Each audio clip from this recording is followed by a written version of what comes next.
Bernard Hopkins won a world championship at 49 years old, the oldest boxer in history to hold a major title, 27 years after walking out of a maximum security prison. Most fighters retire before 35. Hopkins was still knocking out men half his age when Social Security cards arrived in the mail. He turned a 5-year prison sentence into a blueprint for longevity that rewrote every rule in boxing. But this story isn't about age. It's about transformation. About a teenager who stabbed a man over a leather jacket and emerged from Graterford Prison with a single obsession that would carry him through 2 decades of wars inside the ring. How does someone go from maximum security to the pinnacle of professional sports? And what does it cost to stay there longer than anyone thought possible? Bernard Hopkins grew up in the Raymond Rosen projects in North Philadelphia in the 1970s. Heroin moved through the hallways. His father worked sporadically. His mother cleaned houses. Bernard started running the streets at 13, lookout work, package deliveries, small stakes that escalated fast. He dropped out of school in 9th grade. By 16 he was carrying a knife everywhere. In January 1983, Hopkins and 3 friends tried to rob a man outside a bar on Germantown Avenue. The man resisted. Hopkins stabbed him. The man survived. Hopkins was arrested, tried as an adult, and sentenced to 18 years in Graterford State Correctional Institution. He was 17 years old. Graterford was one of Pennsylvania's most violent maximum security prisons, a Gothic fortress built in 1929 that held over 3,000 men. Hopkins entered general population in April 1983. Within 6 months he'd been stabbed twice in fights over cigarettes and respect. He spent the first year in survival mode. Then something shifted. In early 1984, Hopkins watched a prison boxing match in the yard. A middleweight named Cool hit another inmate so hard the man's mouthpiece flew into the crowd. Hopkins asked Cool to teach him. Cool said yes. They started sparring in the gymnasium 3 days a week. Hopkins had fast hands and no quit. Cool taught him footwork, how to slip punches, how to breathe through pain. Boxing gave Hopkins structure in a place designed to break men. It gave him a future tense. Bernard Hopkins served 4 years and 10 months. He was paroled in January 1988 at age 23. He returned to North Philadelphia with $37, a duffel bag, and a parole officer who expected him back in prison within a year.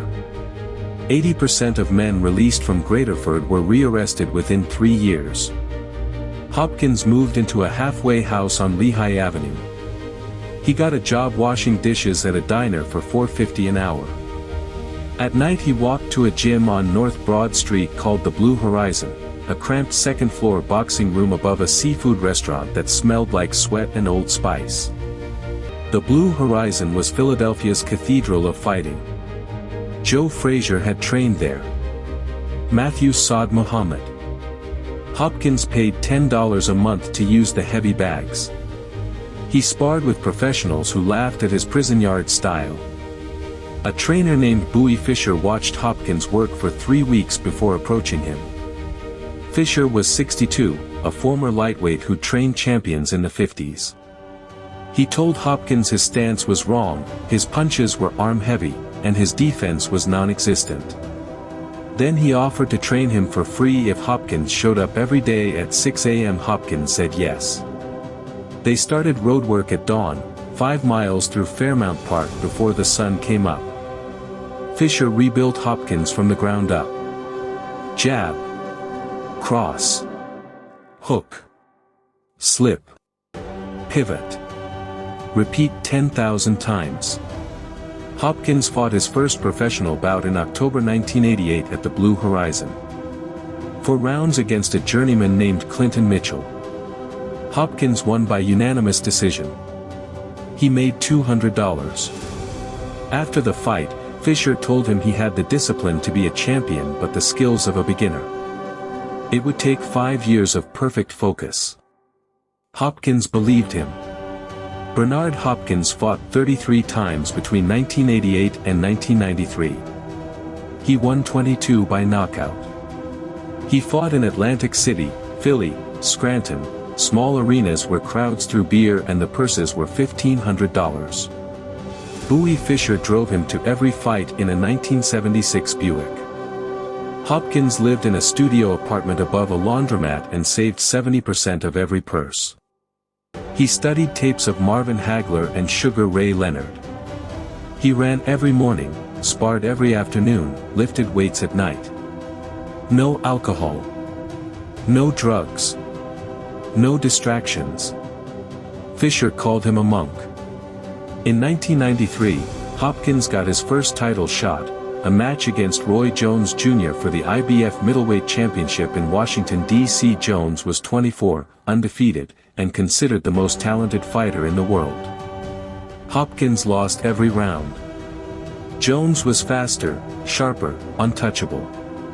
Hopkins absorbed a beating for 12 rounds and went the distance.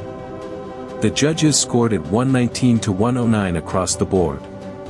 After the fight, Hopkins sat in the locker room with an ice pack on his face and told Fischer he'd never lose again.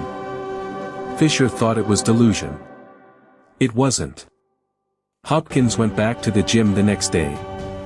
He changed his style, less aggression, more patience. He learned to fight in pieces, breaking opponents down round by round instead of hunting the knockout. He fought 9 more times over 2 years, winning every bout.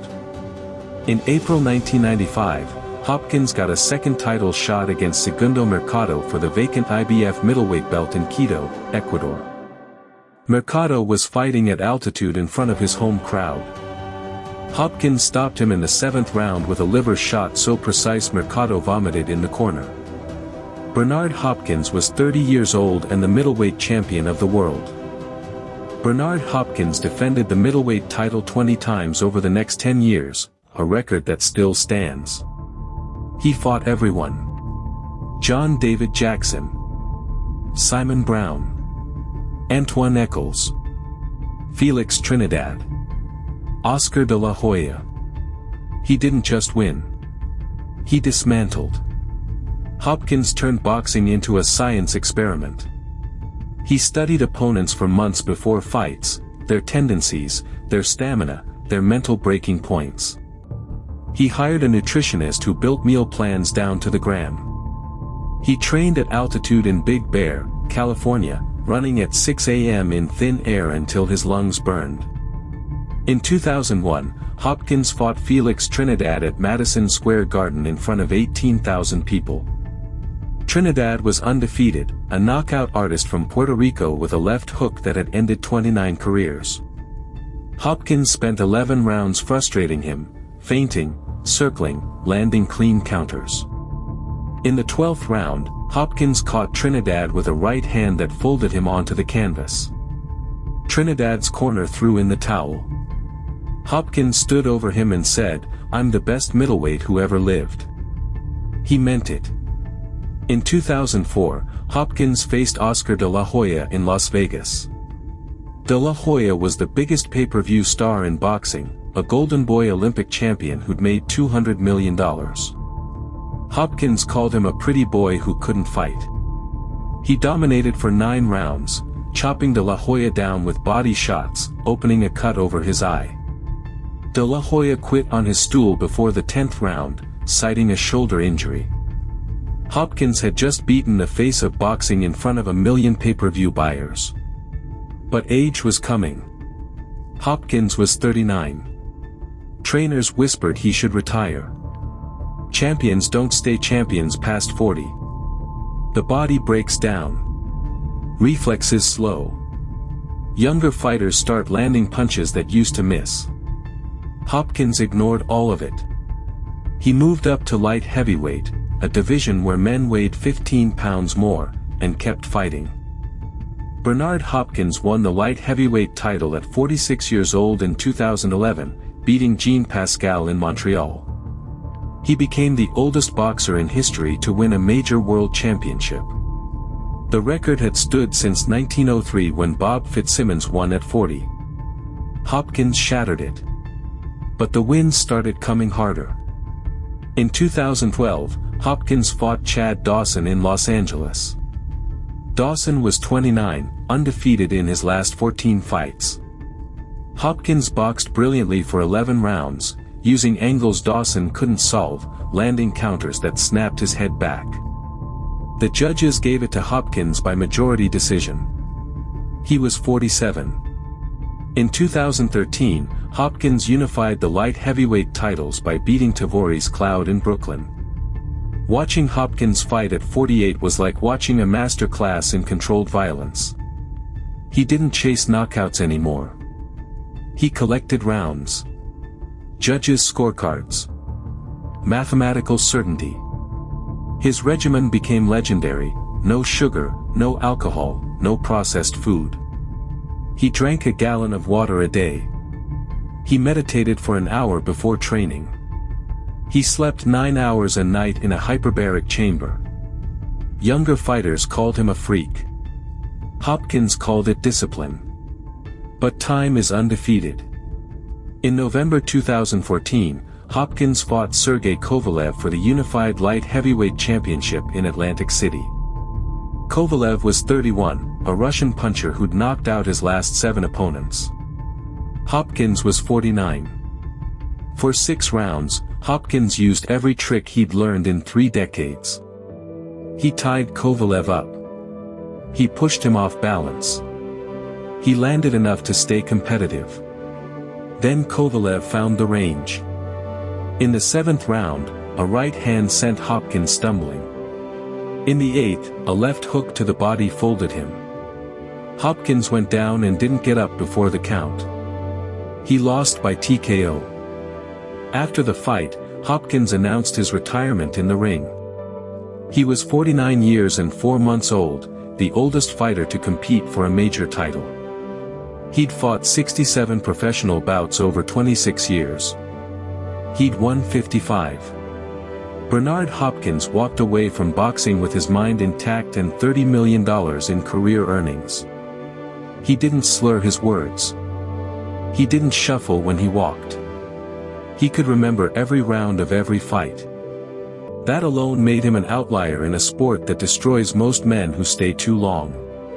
But longevity had required sacrifices most fighters never consider. Hopkins had no alcohol at his wedding. No cake at his birthday parties. He missed his daughter's high school graduation to train in Big Bear. He spent Christmas mornings running in the dark. After retirement, Hopkins became a minority partner and advisor for Golden Boy Promotions, the company founded by Oscar de la Hoya. He scouted talent. He mentored young fighters. He told them the same thing Bowie Fischer told him in 1988, discipline beats talent every time. But the sport had changed. Modern fighters made more money faster. Social media turned boxers into celebrities before they'd fought a ranked opponent. Hopkins watched prospects blow through millions on cars and jewelry, then disappear when the first loss came. He couldn't relate. His scarcity was forged in prison. In 2020, a reporter asked Hopkins what he thought about when he couldn't sleep. Hopkins said he still dreamed about Graterford sometimes, the smell of the cell block, the sound of gates closing, the specific shade of gray on the walls. Prison gave him boxing. Boxing gave him everything else. But the trade was absolute. Hopkins spent 30 years in a state of controlled deprivation, turning his body into a weapon and his mind into a fortress. Most men retire and relax. Hopkins retired and realized he'd never learned how. The discipline that made him the oldest champion in history was also the bars of a cage he'd built himself. Bernard Hopkins proved that age is negotiable if discipline is absolute. He turned boxing into a test of will instead of youth. He showed an entire sport that longevity isn't about genetics or luck, it's about the 10,000 small choices no one sees. The 6 a.m. runs. The meals measured to the ounce. The film study when everyone else is asleep. Hopkins didn't just beat Father Time. He humiliated him. But the cost was totality. Hopkins gave boxing everything, his 20s, his 30s, his 40s. He had no hobbies. No vices. No off-seasons. The same obsession that carried him from Graterford to the championship also isolated him from the normal rhythms of human life. He won longer than anyone in history, but he also sacrificed more. The lesson isn't that everyone should fight until 50. It's that greatness is a trade, not a gift. Hopkins traded comfort for achievement. He traded spontaneity for structure. He traded the easy path for the hardest one imaginable and walked it for 3 decades without wavering. That's not inspiration. It's a warning. Most people don't want what Hopkins wanted badly enough to pay what Hopkins paid. And that's fine. But the ones who do, the ones willing to build their entire life around a single unyielding goal, those are the ones who rewrite the record books. Hopkins is 70 now. He still runs 5 miles every morning. He still doesn't drink. He still watches fight tape. The prison sentence ended in 1988, but the discipline never did. He's still serving it. And that's the price of being the oldest champion in history. You never really leave the cell. You just make it bigger.